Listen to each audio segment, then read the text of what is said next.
awal masuk paskibrakanya aja yuk.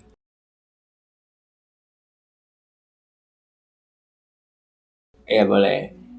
Pas awal tuh kelas 10, saya ikut eskul paskibraka itu bukan, sorry, ikut eskul paskibra di sekolah itu bukan karena kepenginan sih, tapi salah mencet. Karena itu ngisinya kan pakai Google Form. Nah itu tuh salah input. Pas itu saya mau gak mau harus ikut kan, karena nggak boleh pindah dari eskul lain ke eskul satunya lagi. Rencananya saya tadi mau ikut PMR atau pramuka, cuman salah mencet di paskibra gitu. Nah terus saya tuh ikut latihan tiap hari, tiap minggu sama anak-anak paskibra yang lainnya juga di sekolah. Tiap kali latihan tuh saya sering banget latihan fisik terutama, latihan kedisiplinan semuanya. Nah di situ tuh saya dapat info kalau misalkan ada tuh yang namanya seleksi paskibraka di Kabupaten Indramayu. Nah jadi di Kabupaten Indramayu sendiri tuh kuotanya tuh nggak terbatas dari tiap-tiap mahasiswa sekolahnya. Jadi saya tuh punya kesempatan buat ikut. Sebenarnya saya nggak pengen ikut paskibraka tadinya. Jadi cuman asal ikut daftar aja lah pokoknya. Nah cuman saya tuh tiap sore olahraga kan di Sport Center Indramayu itu. Tiap sore itu saya latihan di situ. Tapi bukan karena pengen ikut paskibraka, tapi karena emang suka aja. Dan endingnya itu setiap kali saya latihan saya tuh diajakin sama teman-teman buat ikut daftar juga seleksi paskibraka. Setelah itu tuh saya hmm, mau bukan mau mikir ya gimana ya, jadi kayak mau gak mau pengen join atau enggak gitu, masih bimbang. Setelah saya pikir-pikir lagi, coba aja kali ya ikut ya, barangkali aja ada rezekinya. Nah ikut tuh saya, tapi saya nggak berharap bakalan lolos atau berharap lebih lah pokoknya. Jadi kalau lolos syukur, kalau gak lolos ya nggak gimana-gimana gitu. Nah, akhirnya saya daftar tuh, daftar seleksi paskibraka. Saya ikut latihan selama 1 bulan lebih kalau nggak salah, hampir 3 bulan deh.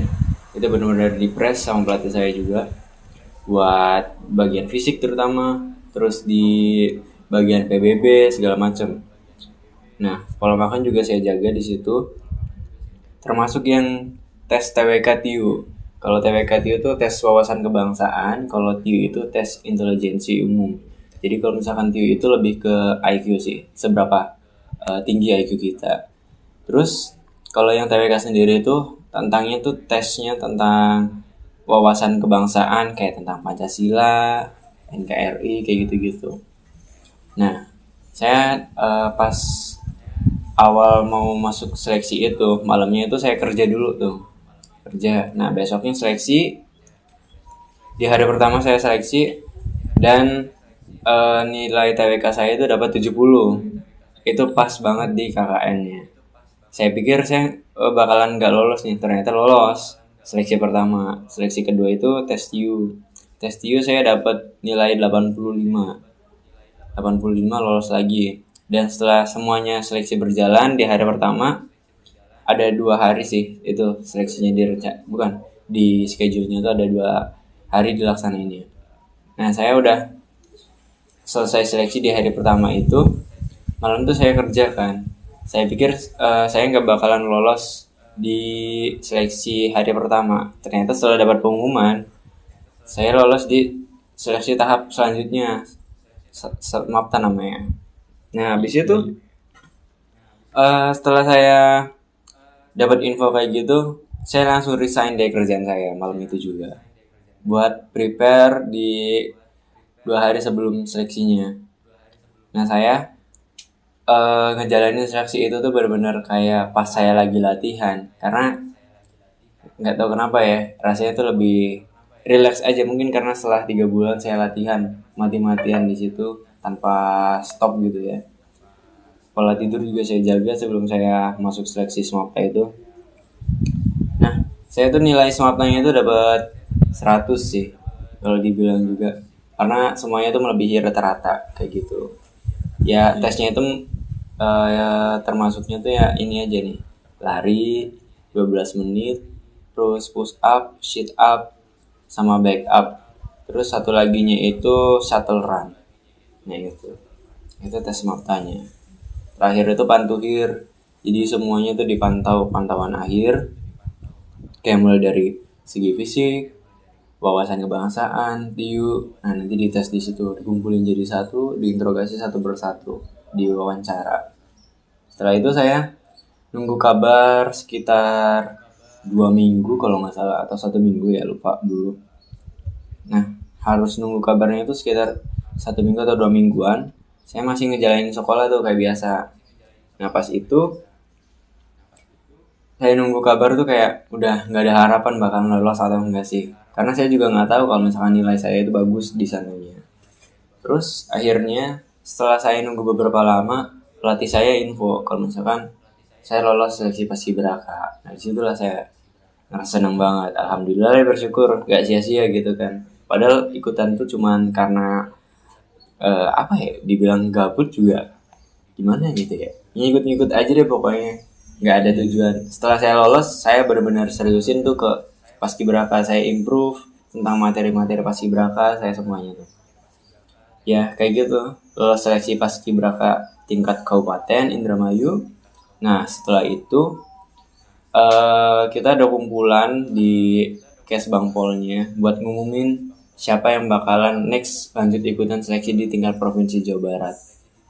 Setelah itu saya diwawancara lagi di Kesbangpol. Masing-masing anak itu diwawancara. Karena per tiap-tiap sekolah itu cuman keterima ada yang 4, ada yang 3, ada yang 2, bahkan ada yang 1. Dan itu tuh dari ratusan anak yang daftar seleksi paskibraka, cuma terpilih 30 anak. Termasuk saya dari SMK 1 Indramayu, itu cuman 2. Saya 1 sama Khairunisa kalau nggak salah. Iya, Khairunisa Raven. Dia paskibraka tingkat provinsi Jawa Barat tahun 2024 sama kayak saya. Jawa Barat, Kabupaten Indramayu tingkat provinsi. Kabupaten Indramayu tingkat kabupaten. Ya. Nah, saya bukan seleksi, wawancara di situ sama orang-orang yang ada di Kesbangpolnya itu buat nentuin siapa yang bakalan lanjut seleksi di provinsi Jawa Baratnya. Karena itu tuh yang harus diperhitungkan tuh banyak, mulai dari IQ, seberapa tangkas kita buat nyelesain wawasan kebangsaan sama segala macam itu soal-soal, sama dari segi fisik juga harus improve sih, harus balance.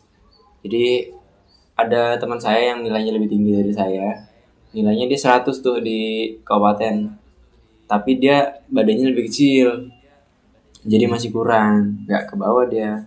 Dan akhirnya setelah selesai wawancara diumumin siapa nih yang bakalan lolos ke seleksi paskibraka tingkat provinsi. Nah situ baru tuh diumumin nama saya disebut dari SMK 1 Indramayu sama 1 anak cewek dari SMA Sayu. Ya Sayu, bukan Sayu deh, Sasi, 1 Sindang. Saya apa Sasi ya? Kalau nggak salah Sayu deh. 1 Indramayu itu Sayu yang di Bundaran Mangga itu ya. Oh iya benar-benar, sorry. Nah lolos tuh buat lanjut ke next seleksinya kayak gitu. Setelah itu saya lanjut seleksi segala macam di sana sama kayak yang di kabupaten, cuman bedanya lebih lebih enak, lebih enjoy karena udah tahu, walaupun di sana lebih di-press sama senior, maksudnya yang lebih tua ya, udah berpengalaman gitu. Dan yang seleksi juga bukan dari anak-anak paskibraka, tapi dari TNI, Polri kayak gitu. Kopassus juga termasuk di sana. Saya dikarantina selama kurang lebih 3 minggu, hampir 1 bulan di Arhanud.